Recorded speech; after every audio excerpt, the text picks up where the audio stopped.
C'est les 13h30 sur la RTNC. Madame, Messieurs, soyez les bienvenus à la une de ces mardis. Vital Kamerhe, président de l'Assemblée nationale, a finalement démissionné hier lundi. Il était avec quelques membres de son bureau par pétition réclamant son départ. Ils sont accusés de gestion opaque et d'entrave au contrôle. Pour les titres, encore une fois, trouvé pour cette édition de la mi-journée. On revient dans ce journal sur la commémoration de la 80e session de l'Assemblée générale des Nations unies, placée sous le thème « Mieux ensemble, plus de 80 ans au service de la paix, du développement et des droits humains ». Le président de la République, Félix-Antoine Tshisekedi Tshilombo, a sur place à New York présidé la conférence pour la reconnaissance du Génocoste. On fait le point avec Giscard Koussema.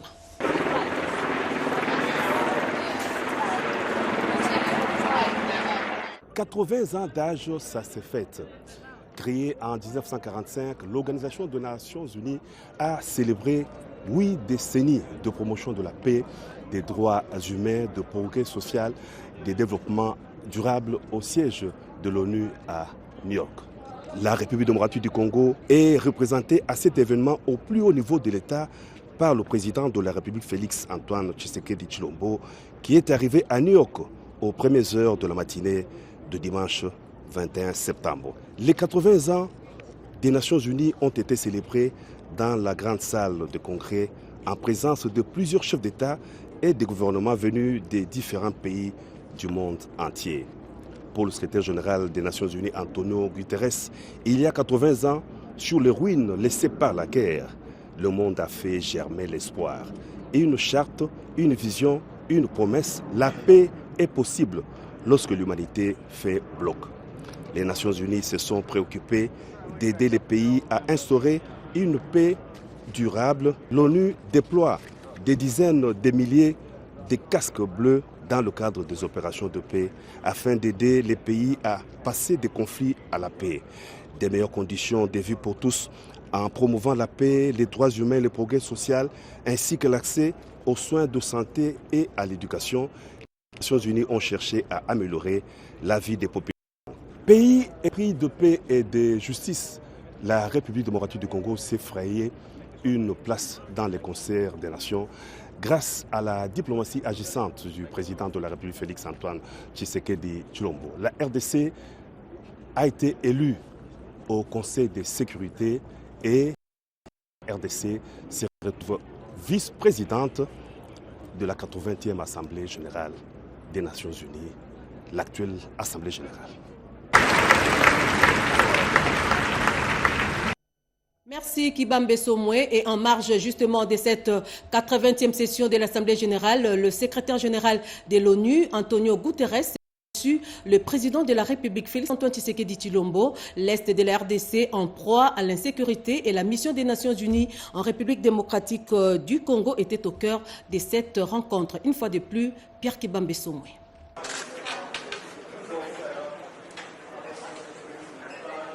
Après la cérémonie grandiose de célébration du 80e anniversaire de l'Assemblée générale des Nations Unies ce lundi 21 septembre 2025 à New York, le président de la République Félix-Antoine Tshisekedi Tshilombo a été l'hôte du secrétaire général Antonio Guterres qu'il a reçu dans son cabinet de travail au siège de l'ONU. Aussitôt après avoir été accueilli, le chef de l'État a été convié à consigner quelques mots dans le livre d'or. Les échanges ont été axés sur la situation sécuritaire dans l'est de la RDC en proie à l'agression de l'armée rwandaise et de ses supplétifs de l'AFC M23.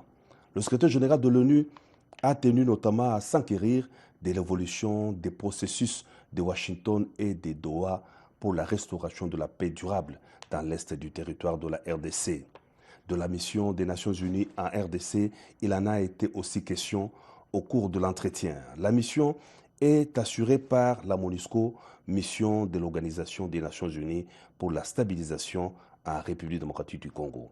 Elle a pour mandat de protéger les civils, les personnels humanitaires et les droits de l'homme et de soutenir les efforts du gouvernement congolais en matière de stabilisation et de consolidation de la paix. Nous vous l'avions dit en titre, Vital Kamerhe a finalement démissionné. Le Le président de l'Assemblée nationale a juste anticipé une destitution. Lui et quelques membres de son bureau étaient visés par des pétitions réclamant leur départ. Edith Chala nous en dit un peu plus. L'environnement politique à l'Assemblée nationale ne plaidait plus pour sa présence au perchoir. Vital Kamerhe, président de la Chambre basse du Parlement, était visé par une pétition depuis bien avant la rentrée parlementaire de la session ordinaire actuelle. Le député Crispin Bindoulé a su recueillir plus de la moitié des signatures des députés nationaux pour exiger le départ du président de l'Assemblée nationale, mais avec lui, 4 autres membres du bureau. Alors que le processus était en cours pour la présentation du rapport de la commission mise en place afin d'examiner les pétitions, le président de l'Assemblée nationale, Vital Kamerhe, a rendu les tabliers, après avoir présenté ses moyens de défense à la commission. Un républicain et démocrate convaincu, il a fait le choix de l'honneur dès qu'il s'est aperçu que Aléa Jacta Est, seulement 2 sessions dirigées comme président du bureau de la Chambre basse, ses collègues lui ont reproché plusieurs griefs, notamment la mégestion. À l'issue de cette démission, les réactions se sont multipliées. Je vous prie d'écouter les unes après les autres. Coup de projecteur sur les bureaux de l'Assemblée nationale visés par la pétition initiée par les députés nationaux pendant que les élus du peuple réunis à l'hémicycle attendent, ce lundi 22 septembre 2025, la plénière pour la présentation du rapport de la commission. L'honorable Vital Kamerhe, président, avec quelques autres membres du bureau, ont agi par anticipation en présentant leur démission devant la conférence des présidents. Il n'a pas voulu amener à l'enlisement du conflit au sein de l'Assemblée nationale. Il a démissionné. C'est un homme digne. Il faut respecter cet homme. Il a dit qu'il restait dans l'union sacrée. On a élu le président Kamerhe par les députés nationaux. Est-ce que ça a causé une fissure? Non, non. Ce sont les députés qui l'ont placé comme président de l'Assemblée nationale. Aujourd'hui, ils se sont décidés pour qu'on puisse ne plus faire confiance à sa personne. Et puis, étant donné qu'il est un homme d'État, il a dit non, non, je ne peux pas continuer à faire les débats. Cette affaire est une affaire de l'institution Assemblée nationale. Ça ne regarde pas ni la présidente de la République, encore moins le gouvernement. Parfois, on a constaté que les collègues Kamerhe prennent parfois des positions qui ne reflètent pas la vision de l'Union sacrée. Les députés nationaux pensent que la démarche a respecté la procédure démocratique. De l'opinion, débat houleux s'observe et les avis sont partagés. La population se met à l'écart. Personnellement, ça nous engage à rien. Avec la démission du président Vital Kamerhe du perchoir et des autres membres du bureau, l'heure est au remplacement. Une autre bataille s'ouvre parmi ceux qui désirent ces postes.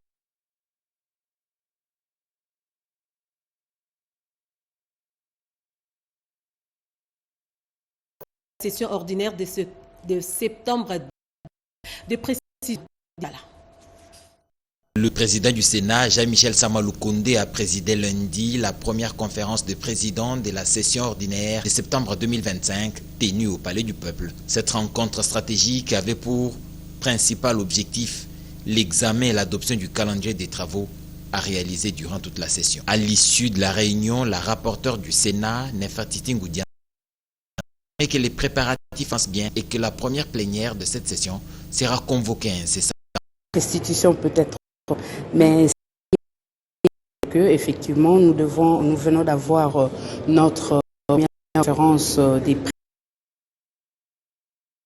25.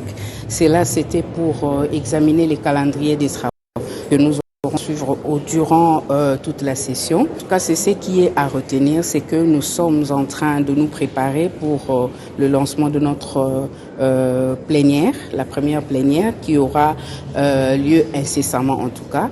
Et nous voudrions que la population puisse savoir que le Sénat est prêt pour les travaux. Cette session parlementaire est particulièrement attendue car elle portera notamment sur l'examen du projet de loi des finances pour l'exercice 2026. Outre l'examen de la loi des finances 2026, la session des matières importantes. Une délégation du groupe de la Banque africaine de développement, avec à sa tête son directeur général pour l'Afrique centrale de l'institution, est descendu à l'hôtel du gouvernement hier lundi. Avec la première ministre Judith Souminois, elles ont parlé des stratégies visant à évaluer des projets financés par la Banque africaine de développement en République démocratique du Congo. Des précisions d'Emmanuela Commissaire Djokoukoué Pompomba. À Kinshasa, la chef du gouvernement Judith Suminwa Tuluka ne veut plus de projets qui traînent. Ce lundi, la première ministre a reçu la Banque africaine de développement. Objectif, exiger des résultats. Face à une délégation de haut niveau conduite par les directeurs Afrique centrale de la BAD, Léon Leclerc, accélérer l'exécution des projets en RDC. Il a été dans un premier temps s'accorder sur la importante d'accélérer la mise en œuvre de l'existant en termes d'engagement. Le groupe de la Banque africaine de développement en RDC, aujourd'hui, c'est 1,6 milliard de dollars engagés, avec un taux de décaissement qui tourne aux alentours de 25%. Donc, Madame la Première ministre nous a donné en fait des instructions pour vraiment accélérer la mise en œuvre et l'utilisation de ces ressources. Parce que le retard dans l'utilisation de ces ressources, c'est le retard dans le changement des conditions de vie des populations congolaises. Malgré un portefeuille de plus d'1,5 milliard de dollars, seuls 25% de fonds ont été décaissés. Un rythme jugé trop lent. La chef de l'exécutif central, Judith Suminwa Tuluka, a aussi présenté les grands chantiers à venir. Le compact résilience, le compact énergie et le très stratégique projet Grand Inga. Des projets clés pour l'avenir énergétique. À pleurer, par ma voix, à réitérer la disponibilité pour pouvoir apporter l'appui, non seulement technique et financier, aux autorités congolaises pour la réalisation pleine et entière de ces différentes priorités. Ce dialogue de haut niveau ouvre une nouvelle phase dans le partenariat RDC-BAD. Désormais, place à l'efficacité pour que les financements se transforment en résultats concrets, visibles et durables. Et puis ce constat fait hier à Kinshasa, un lundi avec moins d'embouteillages dans la ville capitale. Et pour cause, les déploiements de la brigade mixte du ministère des Transports et de la police nationale chargée du contrôle des permis de conduire biométriques. Cette opération a paralysé la circulation dans plusieurs artères de la ville capitale. Anastasie Doumbou nous fait revivre cette journée. La brigade de contrôle des permis de conduire biométriques est sur la chaussée depuis ce lundi 22 septembre 2025. Conséquence, les chauffeurs, pas en ordre, ont séché la route. De milliers de citoyens ont battu les pavés. Rareté des taxibus, des foules sur tous les arrêts de bus. Augmentation des prix est donc une conséquence logique. Par exemple, l'itinéraire Matete ISC qui coûtait 1500 francs congolais est passé à 3000 francs congolais.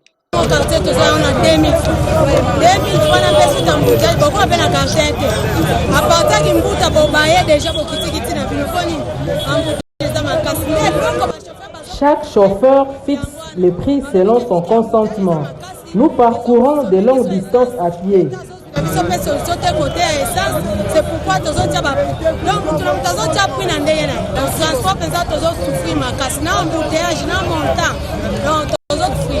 au niveau du secrétariat général des transports, c'était le cas.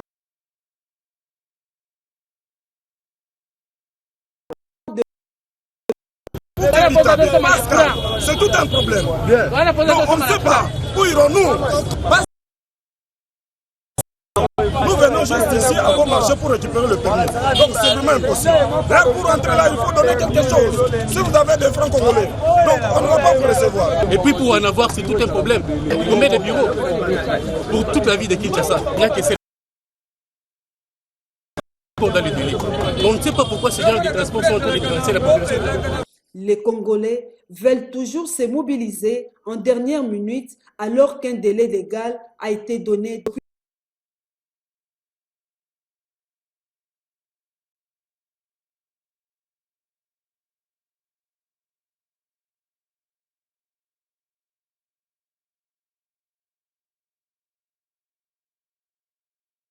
et de Planète Jupiter, un espace de création musicale. Des initiatives qui visent à soutenir les talents africains dans le domaine de mode. Reportage. Ce point de presse avait pour objectif d'annoncer officiellement les dates de l'inauguration de 2 projets culturels d'envergure à Kinshasa, l'Institut régional de la mode en Afrique prévu pour le 25 septembre et les lieux de création Planète Jupiter dont l'ouverture est prévue ce mardi 23 septembre 2025. Porté par l'ambassade de France en RDC en partenariat avec Obo Hub. Ces 2 infrastructures culturelles visent à former, inspirer et connecter les talents émergents dans les domaines de la mode et de la musique africaine. Les jeunes qui vont venir travailler sur les métiers de la mode travailleront également sur la rentabilité de leurs projets futurs. Donc ça, c'est bien intégré. Il y a une dimension culturelle forte, mais il y a aussi une dimension économique, opportunité d'emploi. Sur la coopération qu'on a avec le ministère de la formation professionnelle, je veux dire, on a beaucoup d'actions, mais beaucoup plus importantes que celle-ci en termes de volume sur la réhabilitation des réseaux, des instituts nationaux de préparation professionnelle. Donc on a des programmes beaucoup plus lourds, beaucoup plus importants, qui touchent l'ensemble du pays. Un nouveau chapitre s'ouvre pour la culture en Afrique francophone. On souhaite accompagner des créateurs dans l'univers de la mode. Planète Jupiter, pareil, des créateurs dans l'univers de la musique. Donc, on espère que les prochains mois, les prochaines années, on aura l'opportunité aussi de pouvoir créer des espaces dédiés au cinéma. Un signal fort pour la reconnaissance de Kinshasa comme carrefour créatif majeur sur le continent. Construire des solutions viables pour répondre à la crise d'assainissement dans la ville capitale. Un atelier stratégique s'est tenu hier lundi au centre Wallonie et Bruxelles avec des parties prenantes. On fait le point avec Toto Songo. La problématique des déchets à Kinshasa demeure un défi majeur, malgré plusieurs campagnes ponctuelles d'assainissement et d'une gestion peu structurée de ces ordures. C'est dans cet atelier stratégique a été organisé autour de l'initiative Assainissement Kinshasa avec l'appui de l'ambassade des Pays-Bas, du Global Compact et de l'Hôtel des Villes. Ce cadre a permis de réfléchir à l'économie locale et durable. Un pénible devoir d'assumer la responsabilité. Certes, aujourd'hui, Kinshasa a perdu sa beauté et son éclat d'antan. Mais elle reste une ville vivante, dynamique et résiliente, qui n'a pas perdu son espoir. Kinshasa a tenu à se relever et refuse de se faire enterrer avec ses déchets sous son sol, sous ses rivières ou dans les airs. Gouvernance, financement, économie circulaire, implication, autant de sujets abordés dans le but d'élaborer une feuille de route opérationnelle intégrée au futur plan d'assainissement durable. Les Quinois que nous sommes, nous avons non seulement la volonté, mais nous avons aussi la capacité de nous débarrasser de nos déchets. Nous avons compris l'importance de prendre en compte les ménages que nous sommes dans cette valorisation, dans cette économie circulaire.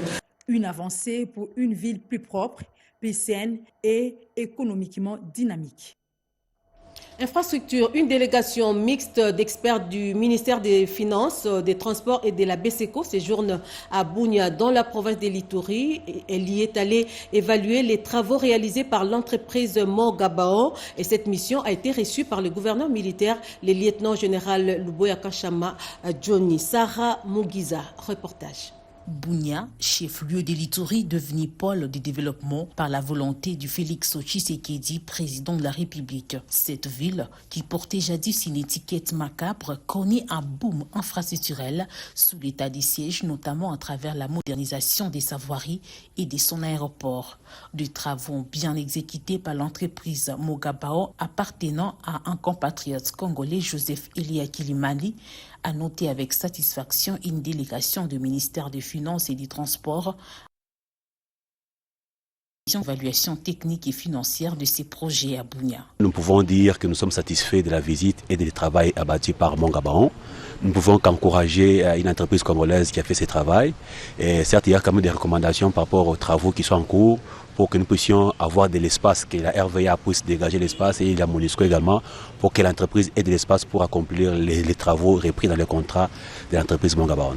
La population témoin de cette transformation est invitée à jouer sa partition pour protéger ces ouvrages. La recommandation, c'est juste à nous, Congolais, de prendre en charge ces ouvrages. On ne peut que bien utiliser, exploiter ces ouvrages en bon père de famille. Si on les détruit, on n'en aura pas d'autres qui viendront d'ailleurs. Ce que nous avons, gardons ça très bien, gardons ça très bien de ce qui a été fait aujourd'hui. Je n'ai jamais été à Ituri, c'est pas une fois que je suis à Ituri. Ce que j'ai appris de Ituri, ce n'est pas ce que j'ai vu. Je peux qu'encourager ceux qui sont à Kinshasa, ceux qui veulent visiter Ituri, de venir visiter Ituri. Et ceux qui n'ont pas de parcelles à Ituri, c'est le moment d'en avoir, parce qu'Ituri se transforme. Ituri est en sécurité, la nuit comme le jour, nous sommes en sécurité.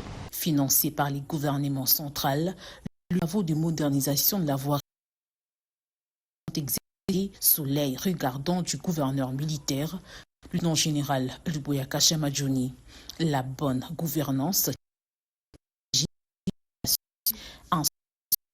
efficace des projets d'intérêt en ville de Bunia où les forces armées ont stabilisé la situation sécuritaire en l'instar des agglomérations de l'Ituri. Lutte contre l'insécurité dans la ville d'ici, le gouverneur du sollicite l'implication des femmes. Jean Bakomito Gambo a sensibilisé plus de 100 femmes sur cette question. Talimboula, reportage. Le gouverneur Jean Bakomito Gambo du Haut-Ouélé poursuit sans désemparer ses contacts de proximité avec les différentes couches sociales de la vie d'Issiro, membres du CAFCO. C'est le tour de femmes de toutes les associations d'être sensibilisées sur l'unité et autour du chef de l'État pour le développement et le retour de la paix, mais aussi sur la relance agricole. D'apporter le soutien le plus total au président de la République aux efforts qui sont faits pour le rétablissement de la paix.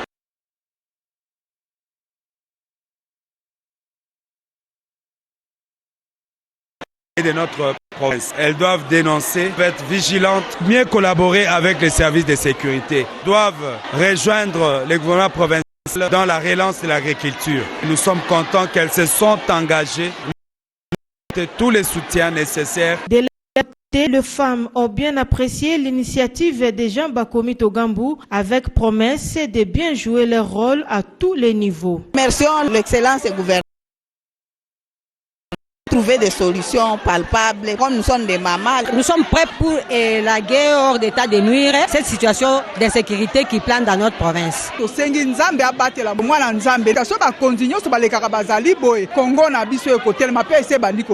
Signalons que cette rencontre s'est terminée dans une ambiance bon enfant. Direction Kassai, j'épargne aujourd'hui pour le bien-être et un avenir meilleur de ma famille. C'est le thème d'une campagne d'éducation financière organisée par Adam Smith International à travers le théâtre participatif dans les milieux ruraux. On fait le point avec Franklin et Claire Kalombo. Débuté depuis le mois de juillet dernier dans les zones de santé de Kamonia, Kamwesha, Tchekapa et Kanzala, la campagne d'éducation financière à travers le théâtre participatif piloté par Adam Smith International vient de clôturer ses activités de sensibilisation de la population à l'éducation financière dans le quartier périphérique de Kanzala, notamment RVA, orthodoxe et Braza. Yannick Makambu, chargé des théâtres participatifs, parle de messages clés véhiculés pendant cette campagne d'éducation financière à nos communautés. Et aujourd'hui déjà, c'était la fin de la 3e phase où nous avons éduqué la population sur comment prendre les crédits, comment épargner de l'argent et créer des activités génératrices de revenus pour le développement de notre zone de santé de Kanzala. Sentiment de total Simon Bachigé, chargé d'intervention Adam Smith International.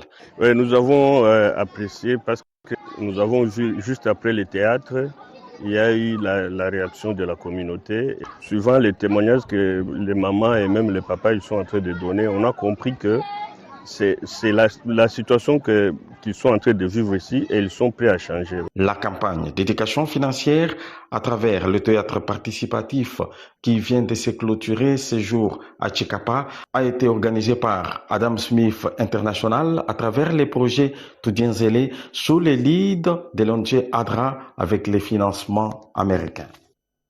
À présent, le tour des kiosques à journaux avec Jean-Pierre Ndolo Demazou à travers cette revue de presse.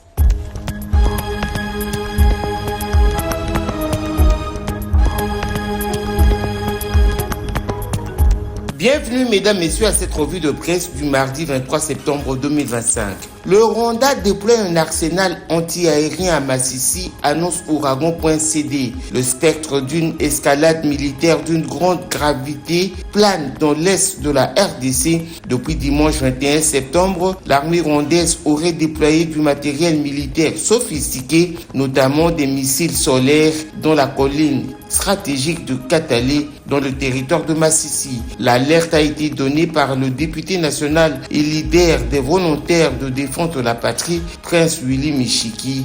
L'ancien seigneur de guerre y voit une manœuvre visant non seulement à brouiller le feu des drones et des phares d'essai, mais surtout à abattre tout engin aérien survolant le territoire congolais. Crise des déplacés en RDC. Plus d'1,5 million de nouveaux cas en 2025. Un fardeau insoutenable révèle le potentiel. La République démocratique du Congo fait face à une crise humanitaire d'une ampleur alarmante. Depuis le début de l'année 2025, le pays a enregistré plus de 1,6 million de nouveaux déplacés internes, portant le total à environ 5,28 millions. Chiffre communiqué par le Bureau de la coordination des affaires humanitaires des Nations Unies, OCHA souligne une détérioration rapide de la situation, principalement dans l'est du pays.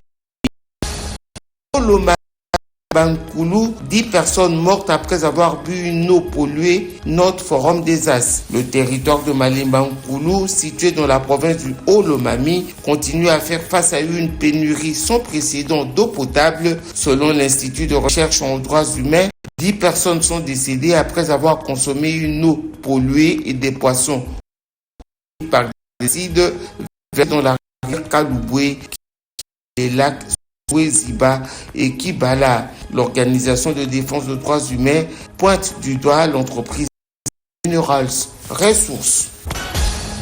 Kinshasa, un incendie ravage plus de 150 maisons au camp Kabila, titre info27.cd. Un feu dévastateur s'est déclaré dans la nuit du dimanche 21 au lundi 22 septembre 2025 au camp Kabila, dans la commune de Limba, détruisant plus de 150 habitations en tôle. Si aucune perte en vie humaine n'a été enregistrée, les dégâts matériels sont importants et de nombreuses familles sont sans abri. Une enquête est en cours pour déterminer l'origine du sinistre.